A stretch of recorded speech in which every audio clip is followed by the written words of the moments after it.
Hey everybody.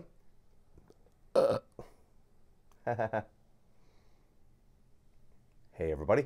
Scott here for the Helix channel. It's Monday, and today I don't really have much for you. I've gotten so into my projects. One of them being the JTV 59. It's now over there. Another, the Parker, which is having a weird issue with the B string going flat a lot. And I don't know if I got a batch of defective B strings. And because I bought a bunch of Ernie Ball hybrid 9 to 46, which is what I've been using, and the B strings have just been unwinding on them. And if I pull up on the B, you can actually hear it unwinding at the ball end. And when I've taken them out, it's just been basically a straight string with no wind anymore. So I think I might have defective strings.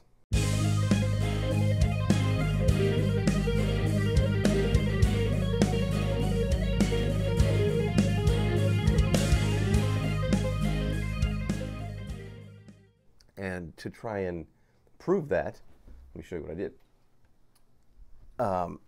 And prove that it wasn't the guitar. Because, you know, every once in a while a tuner can go bad. It happens.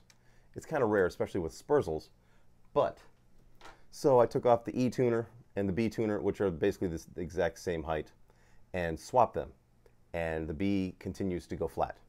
So I'm thinking I have some defective B strings. So I've bought some D'Addario XL 9.5 to 44, which is kind of like the Dave Meniketti set. His were all like single strings. He used 9, 11, 14, 24, 34, 44. This one has a 24, 34, 44 on the bottom, but a 9.5, 11.5, and then I think a 16 G string.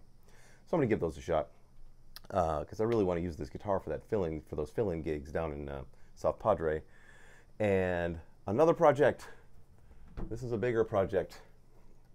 Remember a few weeks back I was Les Paul shopping with a friend of mine who wanted a Les Paul, so we found this one, and I thoroughly enjoyed this one. I must have played it for about 45 minutes and just didn't want to let it go because it just felt great, sounded great, but it had some weird things going on with it. One, it had a battery pack on the back, and it didn't do anything. It didn't seem to do anything. Turns out what it had a few of those Bourne's push-pull pots. Actually, it's more like a push pot, and then it lifts itself up instead of a pull pot. So for some sort of boost thing, which he didn't want, I didn't think that he would want it either.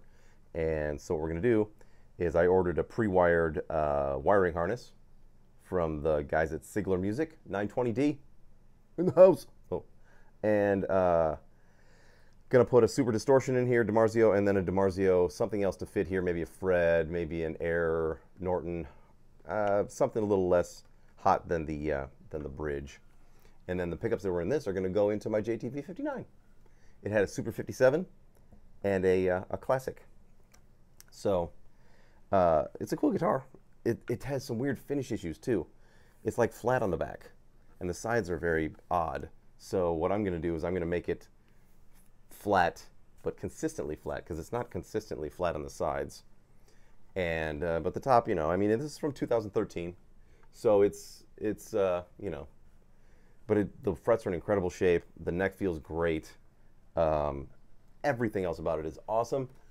But it had weird pots, and those pickups, eh. I mean, they were nice, but I think super distortion in there will be pretty sweet.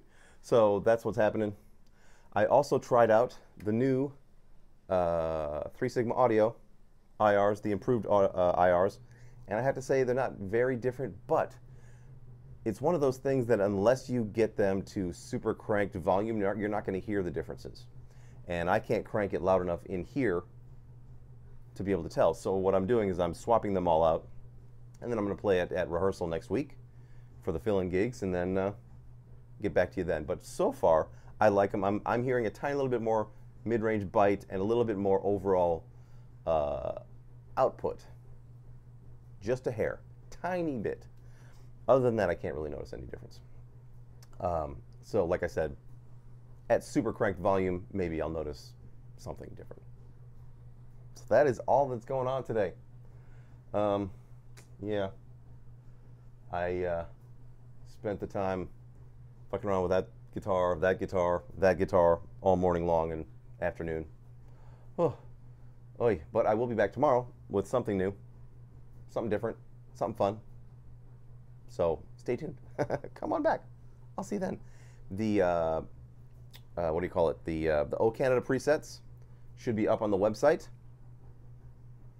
right here. There's a link in the description. Don't go here. Not here. In the description, there'll be a link, and they should be up on the website, and they'll be sent out to all the people that pre-ordered. Good times. So I will see you tomorrow. And until then,